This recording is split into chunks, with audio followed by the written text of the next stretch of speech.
Welcome to family recipes Tamil. நம்ம இன்றைக்கி பார்க்க போகிறது கறி குழம்பு டேஸ்ட்டில் மீல் மேக்கர் கிரேவி எப்படி செய்யலாங்கிறத பற்றி நம்ம இன்றைக்கி வீடியோவில் பார்க்கலாம். இப்போ வீடியோக்குள்ளே போகலாம்.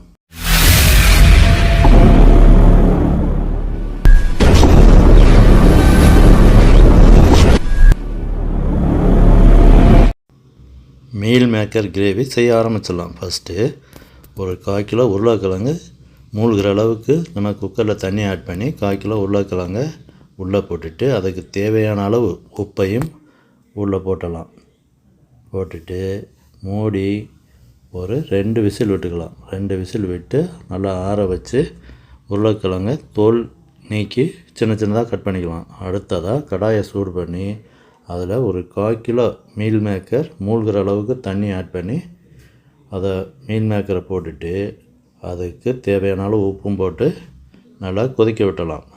லைட்டாக இந்த மாதிரி லேசாக கிளறி விடணும். தண்ணி நல்லா கொதித்தோடனே ஸ்டவ்வை ஆஃப் பண்ணிவிட்டு நம்ம இந்த மீல் மேக்கரை ஃபுல்லாக தண்ணிக்குள்ளே அமர்த்தி விடணும்.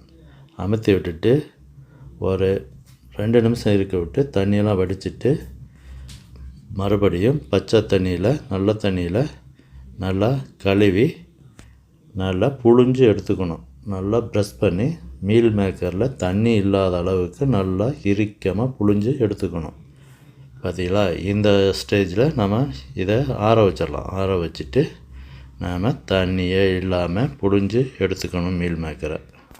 அடுத்ததாக மிக்ஸி ஜாரில் ஒரு மூடி தேங்காய் துருவி போட்டு சோம்பு 1 ஸ்பூன் போட்டு கசகசா 1 ஸ்பூன் போட்டு மிக்சியில் நல்லா அடித்து எடுத்து ரெடியாக வச்சுக்கலாம்.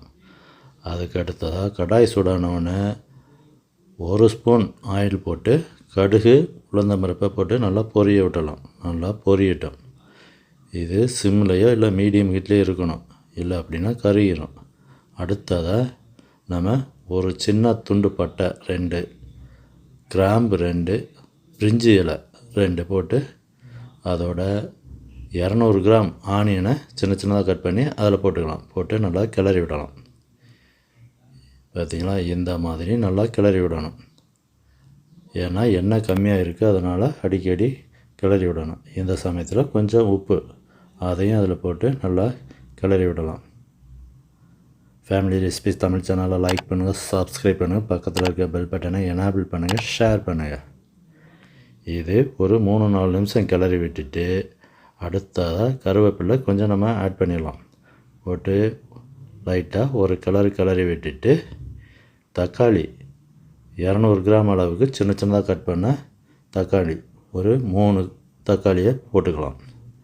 போட்டு அதையும் நல்லா கிளறி விடணும். பார்த்திங்கன்னா இந்த மாதிரி மீடியம் ஹீட்டில் வச்சு நல்லா கிளறி விடணும். தக்காளி நல்லா வெந்து கரையிற வரைக்கும் கொஞ்சம் மெதுவாக கிளறிக்கிட்டே இருக்கணும். பார்த்திங்களா? நல்லா தக்காளி கரைஞ்சிருச்சு, வெங்காயம் நல்லா வணங்கிருச்சு. இந்த ஸ்டேஜில் நம்ம அடுத்ததாக ஏற்கனவே நம்ம மீல் மேக்கரை புழிஞ்சு வச்சுருந்தோம் இல்லையா, தண்ணியே இல்லாமல் நல்லா வடிகட்டி புழிஞ்சு வச்சுருந்தோமா, அதை இதில் ஆட் பண்ணிடலாம். ஆட் பண்ணி நல்லா கிளறி விடலாம். இப்போ ஏற்கனவே நம்ம வேக வச்சு கட் பண்ண உருளைக்கிழங்கு அதையும் இதில் ஆட் பண்ணிக்கலாம்.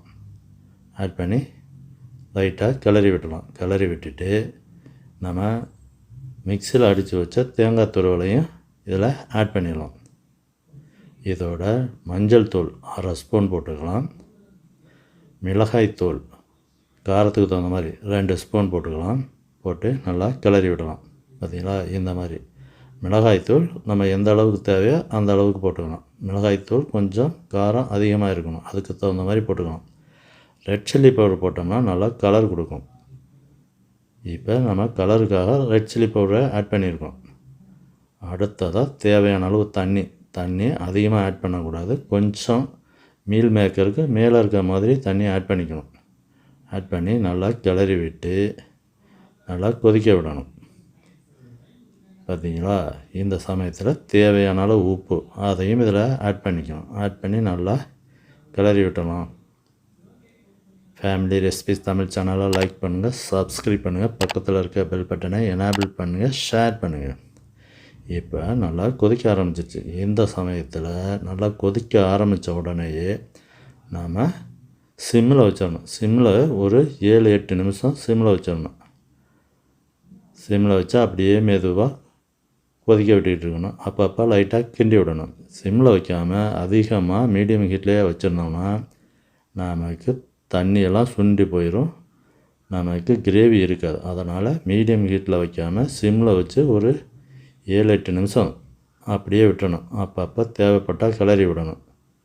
அடிக்கடி கிளறி மட்டும் விட்டால் போதும். அப்படியே இருக்கட்டும். ஒரு 7-8 நிமிஷம் அப்படியே இருக்கட்டும். இந்த வீடியோ பிடிச்சிருந்தா ஒரு லைக் போட்டு சேனலை சப்ஸ்கிரைப் பண்ணி பெல் பட்டனை எனேபிள் பண்ணி ஷேர் பண்ணுங்கள். இப்போ நம்ம ஸ்டவ் ஆஃப் பண்ணி கொத்தமல்லி இலையில் மேலே லேசாக தூவி விட்டலாம். நன்றி, வணக்கம்.